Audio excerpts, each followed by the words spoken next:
അതേ പ്രിയരെ, ഈ ലോകത്തിലേക്ക് നമ്മൾ നോക്കുവാണെങ്കിൽ ഓരോ സാഹചര്യങ്ങളിൽ നിന്നും വളരുവാൻ സാധിക്കുന്നത് ദൈവത്തിൻ്റെ ആ എബിലിറ്റിയും പവറും കൊണ്ട് മാത്രമാണ്.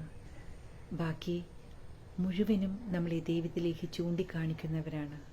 അത് സാഹചര്യങ്ങളായി വരാം, വസ്തുക്കളാവാം, മനുഷ്യരുമാവാം. അവരെയൊക്കെ നമ്മൾ ഒരു നിമിഷം നന്ദിയോടെ സ്മരിക്കണം. അവരെല്ലാവരുമാണ് നമുക്ക് ദൈവത്തെ അറിയുവാൻ സാഹചര്യം ഒരുക്കിയത്. എന്നാൽ നമ്മുടെ ജീവിതത്തിലെ വളർച്ച, അല്ലെങ്കിൽ ഒരു വിത്തിനെ നടുമ്പോൾ അതിന് പൂർണ്ണ വളർച്ച എത്തിക്കുവാൻ ആരെല്ലാം ഉണ്ടായാലും എന്തെല്ലാം ചെയ്താലും സാഹചര്യങ്ങളും ശക്തിയും ദൈവം നൽകിയാൽ മാത്രമാണ് അതിന് വളരുവാൻ സാധിക്കൂ. അതുകൊണ്ട് തന്നെയാണ് വചനം പറയുന്നത്, നടുന്നവനും നനയ്ക്കുന്നവനും ഏവനുമല്ല, വളർത്തുമാറാക്കുന്നത് കർത്താവെന്ന്. Stay blessed.